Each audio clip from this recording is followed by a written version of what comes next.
저는 올해 62살입니다. 제가 오늘 여러분께 들려드릴 이야기는 제 친구 영숙의 이야기입니다. 영숙이는 저보다 3살 위인 65살이고 남편과는 5년 전에 사별했습니다. 남편이 떠난 뒤 영숙이는 세 자녀들 눈치를 보며 조용히 살아왔습니다. 자식들은 엄마가 재혼하거나 새로운 사람을 만날까봐 늘 걱정했고 영숙이는 그런 자식들 마음을 이해한다며 혼자 사는 것도 괜찮다고 말했습니다. 그런데 작년 가을 영숙이가 동네 도서관에서 우연히 한 남자를 만났습니다. 70살의 정수라는 분이었는데 아내와 10년 전에 이혼하고 혼자 살고 있었습니다. 둘은 도서관에서 자주 마주치다가 커피를 마시게 되었고 이야기를 나누면서 서로에게 마음이 갔습니다. 영숙이는 제게 전화해서 떨리는 목소리로 말했습니다. 자기가 이 나이에 또 누군가를 좋아하게 될 줄 몰랐다고, 그런데 너무 두렵다고 했습니다. 영숙이가 두려워한 건 자식들의 반응이었습니다. 큰딸은 50살이고 둘째 아들은 48살, 막내딸은 45살입니다. 모두 결혼해서 자식들도 키우고 있는 어엿한 어른들이지만 엄마의 새로운 사랑 앞에서는 여전히 어린아이 같았습니다. 영숙이는 몇 달 동안 정수 씨를 만나면서도 자식들에게 말하지 못했습니다. 자식들이 반대할 게 뻔했기 때문입니다. 그러던 어느 날 큰딸이 엄마를 찾아왔다가 우연히 정수 씨와 함께 있는 영숙이를 봤습니다. 영숙이와 정수 씨는 공원에서 산책하며 웃고 있었는데 큰딸의 얼굴이 굳어지는 게 보였습니다. 그날 저녁 큰딸은 동생들을 불러 모았고 셋은 엄마 집으로 찾아왔습니다. 영숙이는 그날의 일을 제게 전화로 들려주며 울었습니다. 큰딸이 말했습니다. 엄마 아빠 돌아가신 지 겨우 5년밖에 안 됐는데 벌써 다른 남자를 만나요? 아빠한테 미안하지도 않아요? 둘째 아들도 거들었습니다. 엄마 나이가 몇인데 그러세요? 동네 사람들이 뭐라고 할지 생각 안 해보셨어요? 막내딸은 조금 부드럽게 말했지만 역시 반대했습니다. 엄마 외로운 거 알아요. 그런데 이 나이에 새로운 사람을 만나는 건 너무 위험해요. 사기꾼일 수도 있잖아요. 영숙이는 자식들 앞에서 아무 말도 하지 못했습니다. 그냥 고개만 숙이고 있었고 자식들은 엄마가 그 남자를 다시는 만나지 않겠다고 약속하길 바랐습니다. 하지만 영숙이는 약속하지 않았습니다. 자식들이 돌아간 뒤 영숙이는 제게 전화해서 물었습니다. 자기가 잘못된 거냐고, 이 나이에 누군가를 좋아하는 게 부끄러운 일이냐고 물었습니다. 저는 영숙이에게 말했습니다. 잘못된 게 아니라고, 나이가 많다고 해서 사랑할 권리가 없는 건 아니라고 했습니다. 하지만 영숙이는 자식들 때문에 괴로워했습니다. 자식들이 자기를 이해해주지 않는 게 너무 슬프다고 했습니다. 자기도 사람인데 외롭고 누군가와 함께 있고 싶은 마음이 드는 게 당연한 건데 왜 자식들은 그걸 이기적이라고 하는지 모르겠다고 했습니다. 며칠 뒤 저는 영숙이를 만나러 갔습니다. 영숙이는 많이 야위어 있었고 눈가에는 눈물 자국이 있었습니다. 저희는 조용한 카페에 앉아서 이야기를 나눴습니다. 영숙이는 정수 씨와의 만남을 포기할 수 없다고 했습니다. 정수 씨는 자기를 이해해주고 같이 있으면 편안하고 오랜만에 살아있는 기분이 든다고 했습니다. 하지만 자식들과의 관계가 틀어지는 것도 견딜 수 없다고 했습니다. 저는 영숙이에게 제 경험을 이야기했습니다. 저도 비슷한 일을 겪었기 때문입니다. 제 남편은 6년 전에 돌아가셨고 저는 3년 전에 노인대학에서 만난 남자분과 사귀었습니다. 제 아들과 딸도 처음엔 반대했습니다. 하지만 저는 자식들에게 솔직하게 말했습니다. 엄마도 사람이고 외로움을 느끼고 누군가와 함께 있고 싶은 마음이 있다고 말했습니다. 그리고 이건 여러분의 허락을 받을 일이 아니라 엄마의 삶이라고 분명히 말했습니다. 처음엔 자식들이 화를 냈습니다. 하지만 시간이 지나면서 자식들도 이해하기 시작했습니다. 특히 제가 그분과 함께 있을 때 더 행복해 보인다는 걸 알게 된 뒤부터는 조금씩 받아들이기 시작했습니다. 지금은 자식들도 그분을 좋아하고 명절 때 함께 모여서 식사를 하기도 합니다. 영숙이는 제 이야기를 듣고 용기를 얻은 것 같았습니다. 며칠 뒤 영숙이는 다시 자식들을 불러 모았습니다. 그리고 이번에는 자기 마음을 솔직하게 이야기했습니다.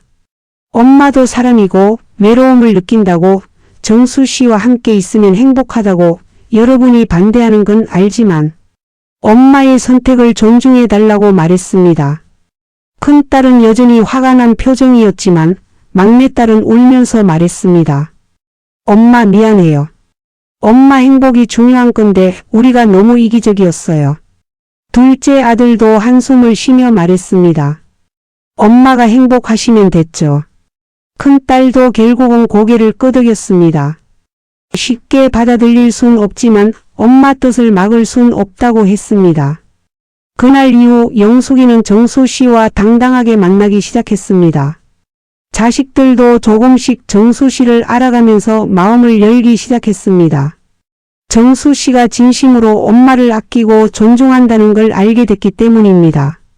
지금은 큰딸도 가끔 정수 씨와 인사를 나누고 명절 때 함께 식사를 하자는 제안도 나왔습니다. 영숙이는 저에게 말했습니다. 자기가 이렇게까지 할 수 있을 줄 몰랐다고, 나이가 많다는 이유로 주저하고 포기할 뻔했는데 용기를 내서 다행이라고 했습니다. 그리고 덧붙였습니다. 우리 나이에도 사랑할 권리가 있고 행복할 권리가 있다고, 그걸 포기하면 안 된다고 말했습니다. 저는 영숙이의 이야기를 들으며 많은 생각을 했습니다. 우리 세대는 평생 자식을 위해, 가족을 위해 살아왔습니다. 자기 행복보다는 가족의 안녕이 먼저였고, 자기 감정보다는 체면과 남의 시선이 중요했습니다. 하지만 이제는 우리도 우리의 삶을 살아야 할 때가 아닐까요? 나이가 많다는 이유로 자식들 눈치를 보느라 남들이 뭐라고 할까봐 우리의 행복을 포기하는 건 옳지 않다고 생각합니다. 물론 쉬운 일은 아닙니다. 평생 익숙했던 삶의 방식을 바꾸는 건 어려운 일이고 자식들의 반대를 무릅쓰는 것도 용기가 필요한 일입니다. 하지만 우리에게 남은 시간이 얼마나 될까요? 10년일지 20년일지 모르는 그 시간을 우리는 어떻게 살아야 할까요? 남들 눈치 보며 자식들 비위 맞추며 살다가 후회하며 떠나고 싶지 않습니다. 영숙의 이야기가 여러분에게도 용기가 되었으면 좋겠습니다. 나이가 많다고 해서 사랑할 수 없는 건 아닙니다. 나이가 많다고 해서 새로운 도전을 할 수 없는 건 아닙니다. 나이가 많다고 해서 행복할 권리가 없는 건 아닙니다. 우리도 당당하게 우리의 삶을 살 권리가 있습니다. 저는 지금도 제 친구들을 만날 때마다 이야기합니다. 주저하지 말라고, 나이 때문에 포기하지 말라고, 우리에게도 행복할 권리가 있다고 말합니다. 어떤 친구는 고개를 끄덕이고 어떤 친구는 여전히 두려워합니다. 하지만 조금씩 한 걸음씩 우리는 변하고 있습니다. 영숙의 이야기를 하고 나니 또 다른 친구 생각이 납니다. 68살의 명자입니다. 명자는 남편과 지금도 함께 살고 있지만 결혼 생활이 행복하지 않았습니다. 남편은 평생 명자를 무시하고 함부로 대했습니다. 젊었을 때는 참고 살았지만 나이가 들수록 참는 게 힘들어졌다고 했습니다. 명자는 작년에 결심했습니다. 남편과 이혼하겠다고 했습니다. 자식들은 깜짝 놀랐습니다. 결혼한 지 45년이 넘었는데 이제 와서 이혼이냐고, 이 나이에 혼자 살 수 있겠냐고 말렸습니다. 특히 아들은 강하게 반대했습니다. 동네에서 뭐라고 하겠냐고, 자기들 체면은 생각 안 하냐고 화를 냈습니다. 하지만 명자는 물러서지 않았습니다. 평생 참고 살았는데 이제는 더 이상 참고 싶지 않다고 했습니다. 남은 인생이라도 자유롭게 살고 싶다고 했습니다. 딸은 엄마 편을 들어줬지만 아들과 며느리는 끝까지 반대했습니다. 결국 명자는 자식들의 반대를 무릅쓰고 이혼했습니다. 이혼 후 명자는 작은 원룸으로 이사했습니다. 처음엔 혼자 사는 게 외롭고 불편했습니다. 하지만 시간이 지나면서 자유로움을 느끼기 시작했습니다. 아무도 자기를 무시하지 않고 눈치 보지 않아도 되고 하고 싶은 대로 할 수 있다는 게 너무 좋았습니다. 명자는 요가 수업을 듣기 시작했고 오랜만에 친구들을 만나 여행도 다녔습니다. 명자의 딸은 엄마의 변화를 보며 기뻐했습니다. 엄마가 이렇게 밝아진 모습은 처음 본다고 했습니다. 하지만 아들은 여전히 엄마를 원망했습니다. 아버지가 혼자 살면서 술만 마신다고 엄마가 이기적이라고 비난했습니다. 명자는 아들의 말에 마음이 아팠지만 자기 선택을 후회하지 않는다고 했습니다. 저는 명자를 만날 때마다 대단하다고 생각합니다.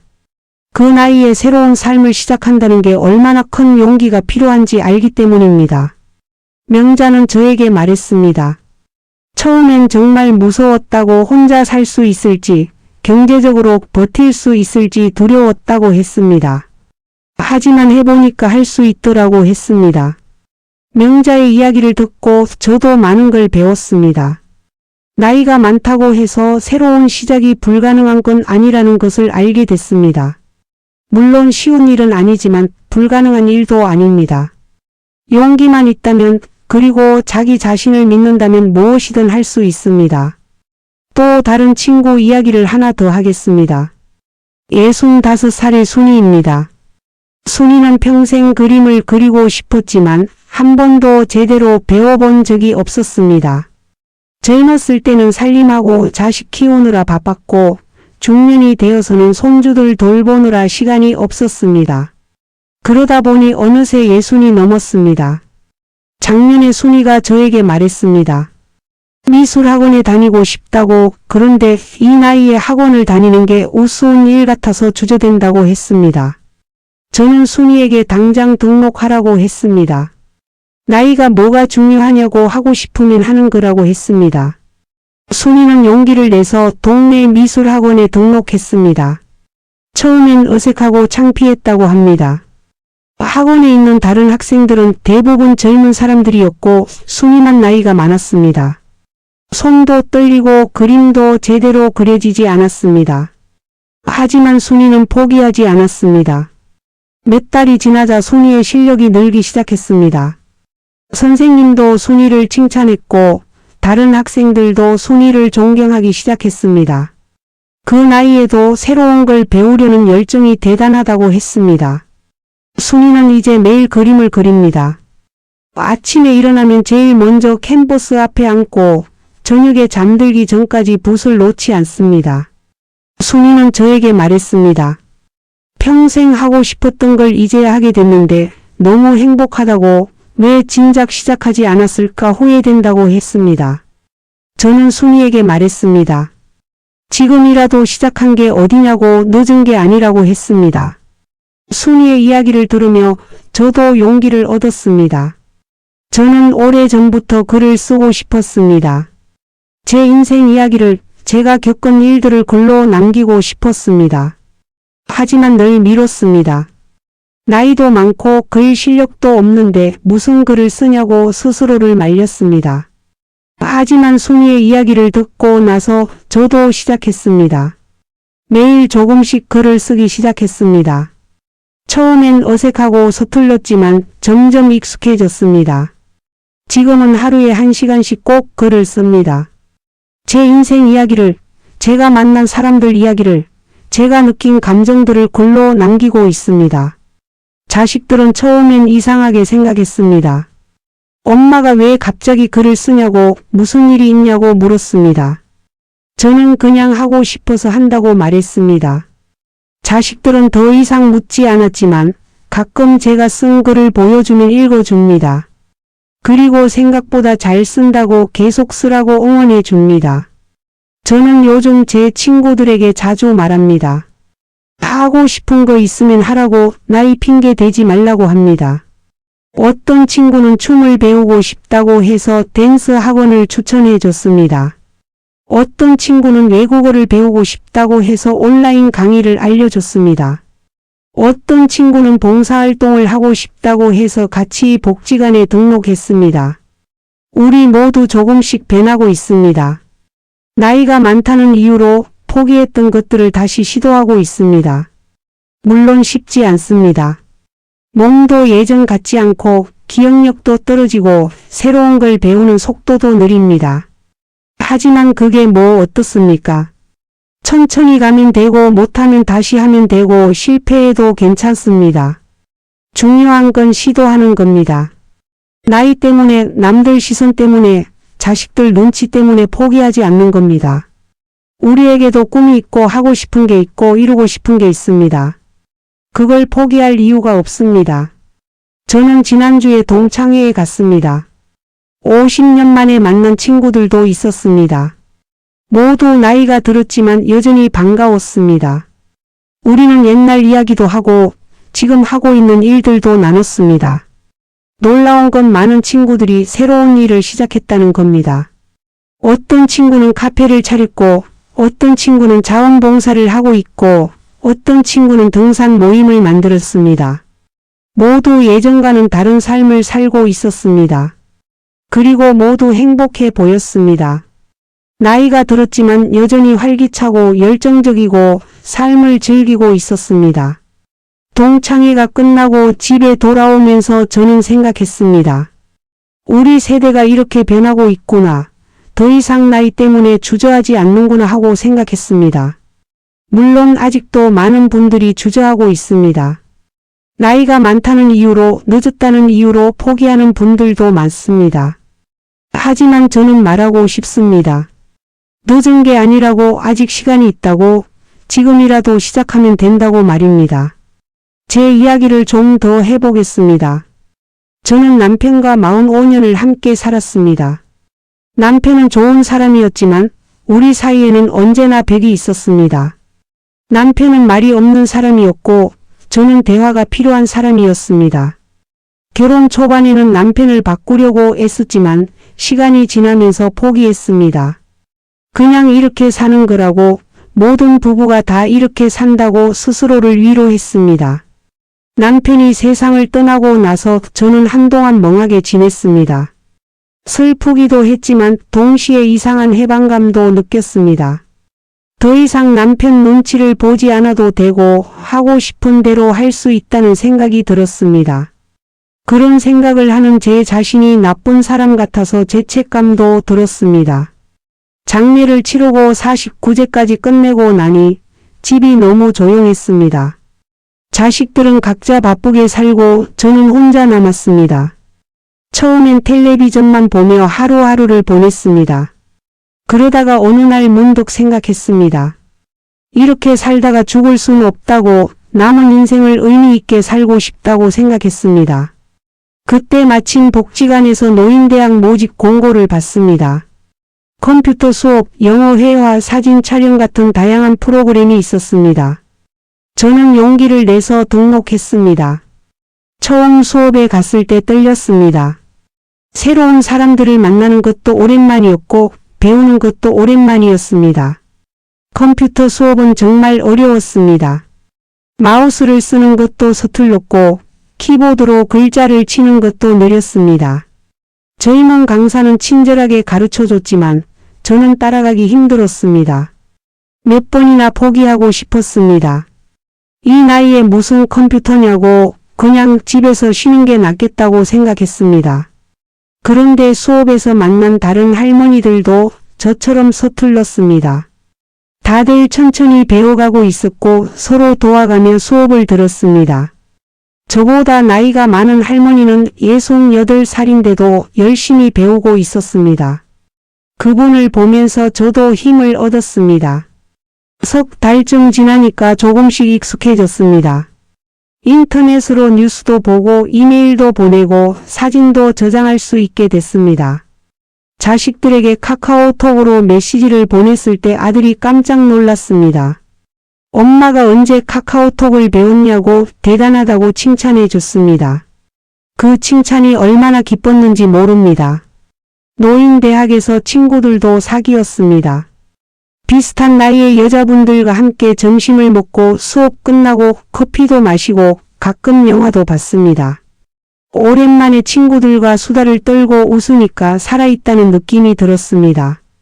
결혼하고 나서는 남편과 자식들만 보며 살았는데 이제야 제 친구들을 만나는 게 이렇게 좋은 일인 줄 알았습니다. 친구 중 한 명인 경희는 저보다 4살 어린 68살입니다. 경희는 남편과 아직 살고 있지만 결혼 생활이 행복하지 않다고 했습니다. 남편이 술을 마시고 들어오면 화를 내고 경희를 무시한다고 했습니다. 경희는 평생 참고 살았지만 이제는 더 이상 참기 힘들다고 했습니다. 저는 경희에게 물었습니다. 그럼 어떻게 할 거냐고, 계속 그렇게 살 거냐고 물었습니다. 경희는 한숨을 쉬며 말했습니다.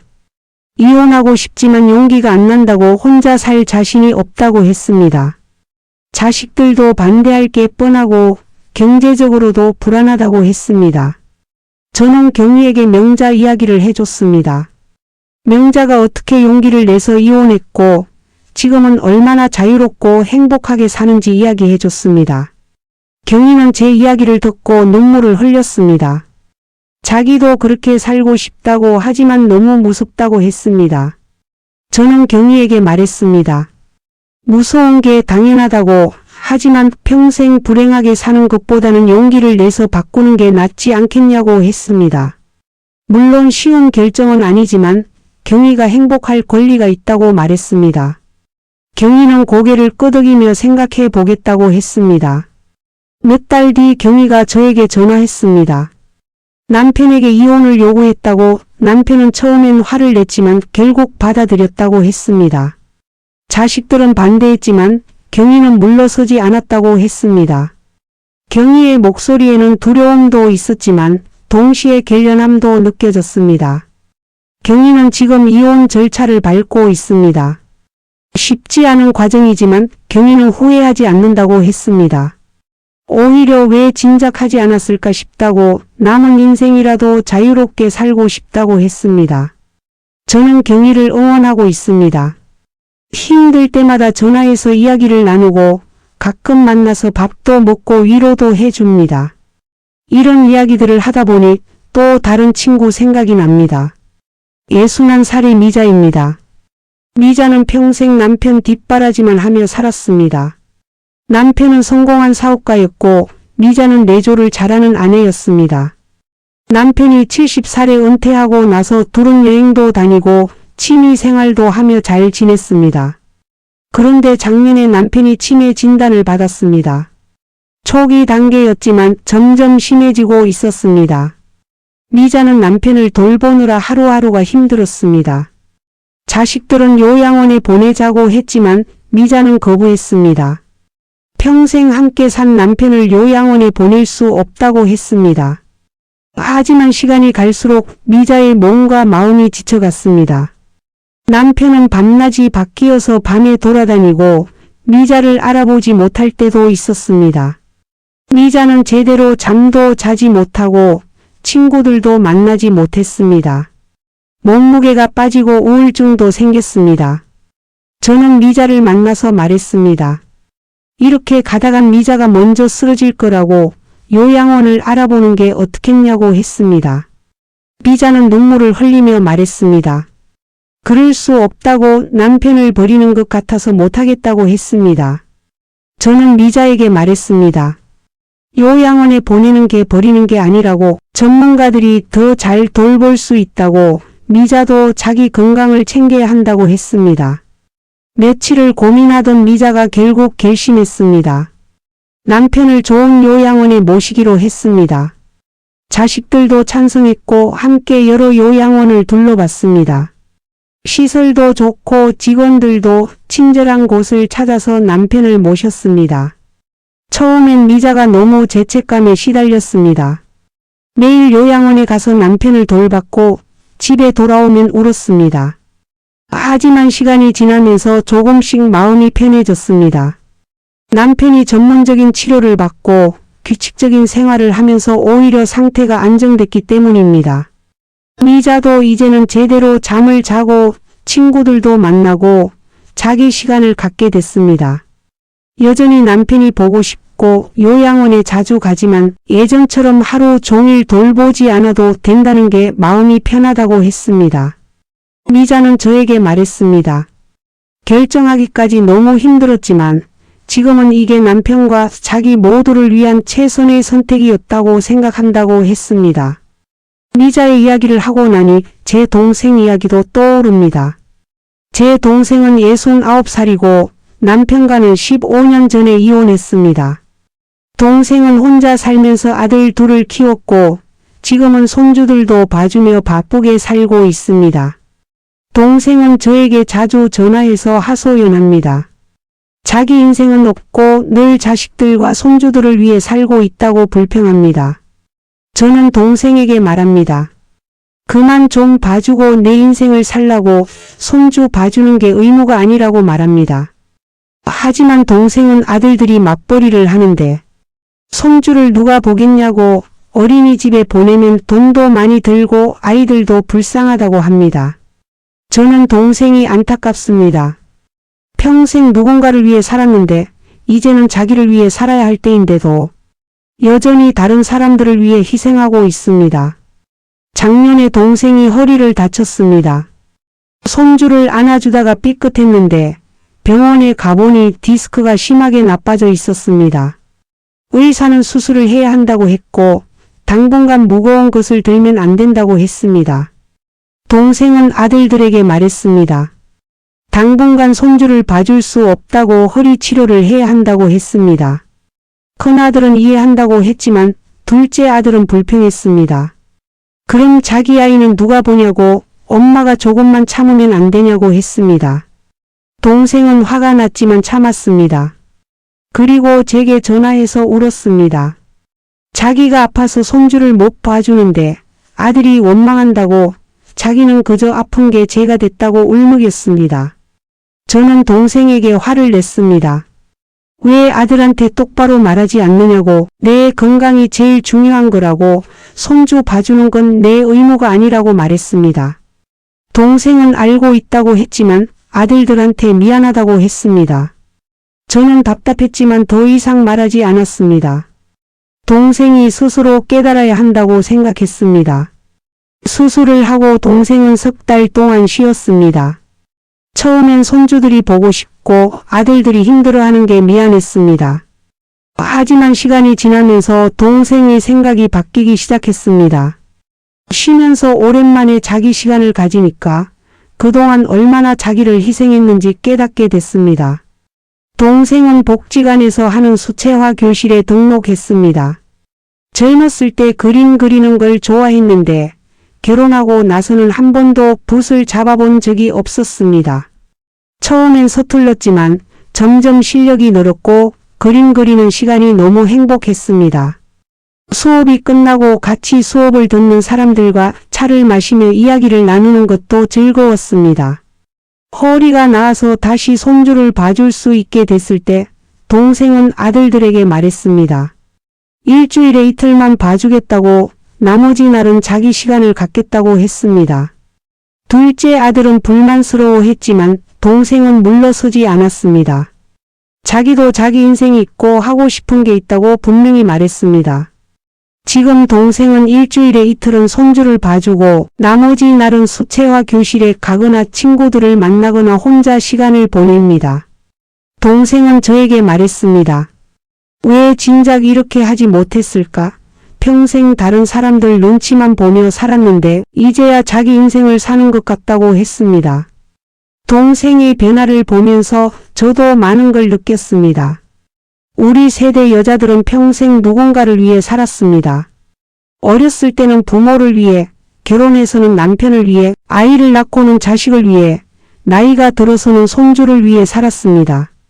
정작 자기 자신을 위해서는 단 한 번도 살아본 적이 없습니다.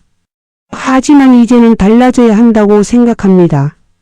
우리도 우리 자신을 위해 살 권리가 있습니다. 자식들이 뭐라고 하든 남들이 뭐라고 하든 우리의 행복이 제일 중요합니다.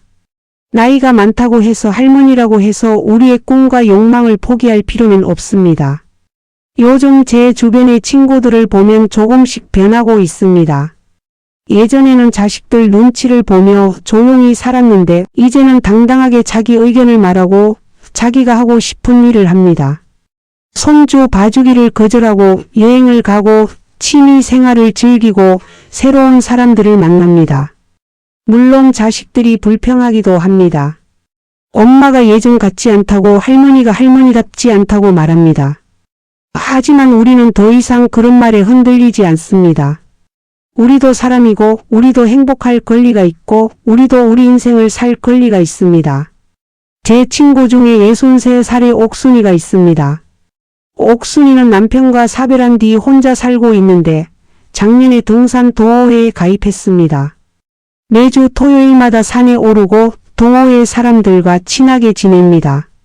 옥순이의 딸은 엄마가 등산하는 걸 걱정했습니다.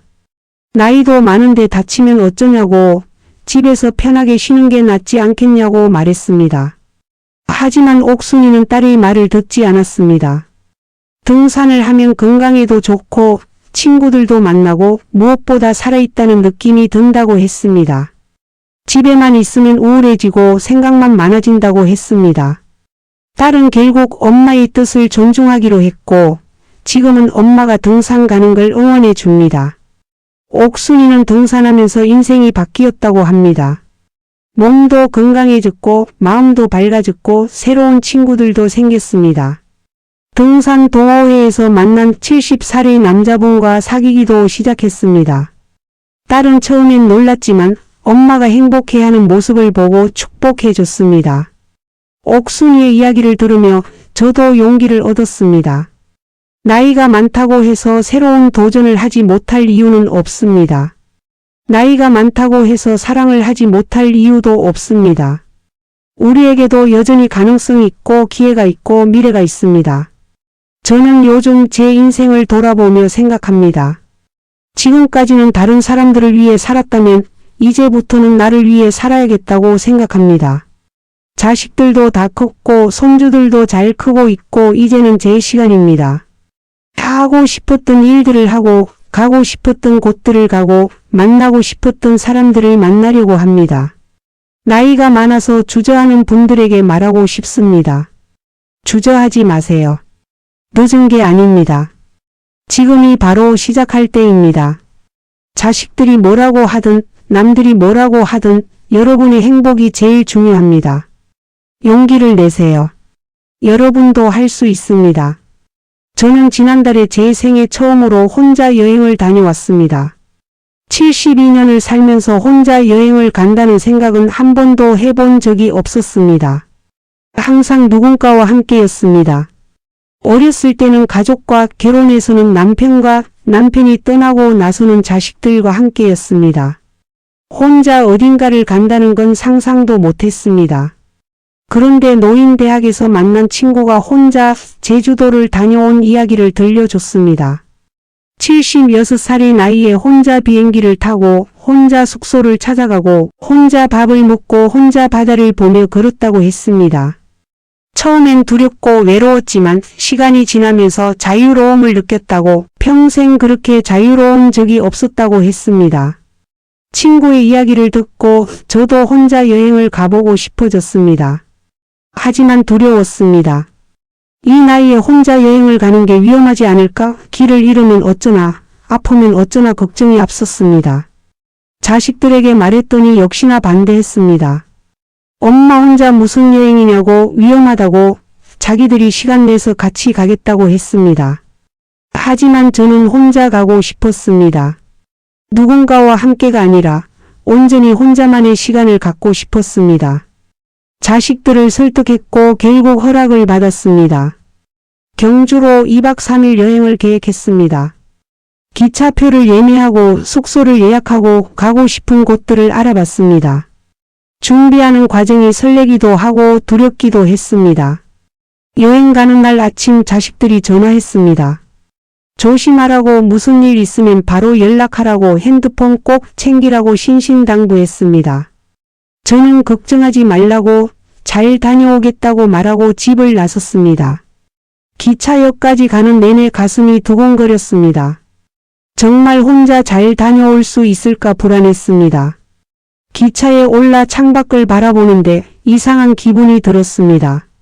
아무도 제 옆에 없고 아무도 저를 챙기지 않고 오롯이 혼자라는 게 낯설었지만 동시에 자유로웠습니다. 가고 싶은 곳에 가고 먹고 싶은 걸 먹고 하고 싶은 걸 하면 되는 거였습니다. 경주에 도착해서 숙소를 찾아갔습니다. 길을 헤매기도 했지만 지나가는 사람들에게 물어보며 찾아갔습니다. 숙소에 짐을 풀고 나니 배가 고팠습니다. 혼자 식당에 들어가는 게 어색했지만 용기를 내서 들어갔습니다. 주인 아주머니가 친절하게 맞아줬고 맛있는 국밥을 먹었습니다. 첫날은 불국사와 석굴암을 돌아봤습니다. 천천히 걸으며 풍경을 감상했습니다. 누군가를 기다리지 않아도 되고 누군가 눈치를 보지 않아도 되니까 편했습니다. 앉고 싶으면 앉고 쉬고 싶으면 쉬고 사진을 찍고 싶으면 찍었습니다. 지나가는 사람에게 부탁해서 제 사진도 찍었습니다. 오랜만에 혼자 찍는 사진이었습니다. 저녁에는 숙소 근처를 산책했습니다. 골목길을 걷다가 작은 카페를 발견했습니다. 혼자 들어가서 커피를 마시며 창밖을 바라봤습니다. 지나가는 사람들을 보며 그들의 삶을 상상해 봤습니다. 이렇게 혼자 앉아서 아무 생각 없이 시간을 보내는 게 얼마만인지 모르겠습니다. 둘째 날은 첨성대와 동궁과 월지를 둘러봤습니다. 날씨가 좋아서 걷기에 딱 좋았습니다. 중간중간 벤치에 앉아 쉬기도 하고 아이스크림도 사 먹었습니다. 혼자 여행하는 다른 사람들도 보였습니다. 젊은 사람들도 있었지만 저처럼 나이 든 사람들도 있었습니다. 그들을 보며 안심이 됐습니다. 저만 이상한 게 아니구나. 다들 자기만의 여행을 즐기고 있구나 생각했습니다. 저녁에는 숙소 주인 아주머니와 이야기를 나눴습니다. 아주머니도 65살이고 남편과 함께 게스트하우스를 운영하고 있었습니다. 아주머니는 전국에서 온 손님들을 만나는 게 즐겁다고, 특히 저처럼 혼자 여행 온 어르신들을 보면 대단하다고 생각한다고 했습니다. 우리는 밤늦게까지 이야기를 나눴습니다. 마지막 날은 서둘지 않고 천천히 돌아갈 준비를 했습니다. 아침 일찍 일어나 근처 공원을 산책했습니다. 아침 공기가 상쾌했고 새소리가 들렸습니다. 이런 여유를 느껴본 게 얼마만인지 모르겠습니다. 늘 바쁘게 살았고 누군가를 챙기느라 정신없이 살았는데 이렇게 혼자만의 시간을 가지니까 제가 누군지 다시 생각하게 됐습니다. 집으로 돌아오는 기차 안에서 저는 많은 생각을 했습니다. 이 짧은 여행이 제게 얼마나 큰 의미였는지 깨달았습니다. 혼자서도 충분히 잘할 수 있다는 자신감을 얻었고 나이가 많다고 해서 못할 게 없다는 걸 배웠습니다. 무엇보다 나 자신과 마주할 수 있는 시간이었습니다. 집에 도착하자마자 자식들이 전화했습니다. 잘 다녀왔냐고 힘들지 않았냐고 물었습니다. 저는 정말 좋았다고 또 가고 싶다고 말했습니다. 자식들은 놀란 것 같았지만 엄마가 행복해 보인다고 다음에 또 가라고 했습니다. 그 말을 듣는데 눈물이 났습니다. 자식들이 이해해 준다는 게, 응원해 준다는 게 고마웠습니다. 그 이후로 저는 석 달에 한 번씩 혼자 여행을 갑니다. 부산도 갔고 강릉도 갔고 전주도 갔습니다. 매번 새로운 곳에서 새로운 경험을 하고 새로운 사람들을 만납니다. 여행을 다녀올 때마다 제가 조금씩 달라지는 것 같습니다. 더 자유로워지고 더 당당해지고 더 행복해집니다. 제 친구들도 제 이야기를 듣고 혼자 여행을 시작했습니다. 처음엔 두려워하던 친구들도 한번 다녀오고 나면 또 가고 싶어 합니다. 우리는 가끔 함께 여행 계획을 세우고 다녀온 이야기를 나눕니다. 서로의 경험을 공유하며 응원합니다. 나이가 많아서 주저하는 분들에게 정말로 말하고 싶습니다. 늦은 게 아닙니다. 지금이 바로 시작할 때입니다. 여러분이 하고 싶었던 일들을 하세요. 가고 싶었던 곳에 가세요. 만나고 싶었던 사람들을 만나세요. 배우고 싶었던 걸 배우세요. 나이는 핑계가 될 수 없습니다. 물론 쉽지 않습니다. 두렵고 불안하고 망설여질 겁니다. 자식들이 반대할 수도 있고 주변 사람들이 이상하게 볼 수도 있습니다. 하지만 그게 뭐가 중요합니까? 여러분의 행복이 제일 중요합니다. 여러분의 삶은 여러분의 것입니다. 우리에게 남은 시간이 얼마나 될지 아무도 모릅니다. 10년일 수도 있고 20년일 수도 있습니다. 그 시간을 어떻게 살 것인가는 우리의 선택입니다. 남들 눈치 보며 후회하며 살 것인가, 아니면 당당하게 우리가 원하는 삶을 살 것인가는 우리에게 달려 있습니다. 저는 이제 후회 없이 살고 싶습니다. 하고 싶은 걸 하고 만나고 싶은 사람을 만나고 가고 싶은 곳에 가며 살고 싶습니다. 자식들에게 미안하지 않고 남들에게 부끄럽지 않고 무엇보다 나 자신에게 떳떳하게 살고 싶습니다. 여러분도 그렇게 사셨으면 좋겠습니다. 나이가 많다는 이유로 포기하지 마세요. 늦었다는 이유로 주저하지 마세요. 지금 이 순간이 여러분 인생에서 가장 젊은 때입니다. 지금 시작하세요. 용기를 내세요. 여러분도 충분히 할 수 있습니다. 저는 오늘도 새로운 계획을 세우고 있습니다. 다음 달에는 어디를 갈까, 무엇을 배울까 생각하며 설렙니다. 이 나이에 이렇게 설레는 마음을 가질 수 있다는 게 감사합니다. 살아있다는 느낌이 듭니다. 여러분도 이런 설렘을 느끼셨으면 좋겠습니다. 마지막으로 다시 한번 말씀드립니다. 나이가 많아서 주저하지 마세요. 여러분은 충분히 가치 있고 충분히 아름답고 충분히 할 수 있습니다. 여러분의 꿈을 포기하지 마세요. 여러분의 행복을 포기하지 마세요. 당당하게 여러분의 삶을 사세요. 저는 여러분을 응원합니다. 우리 모두 함께 행복하게 살아갑시다.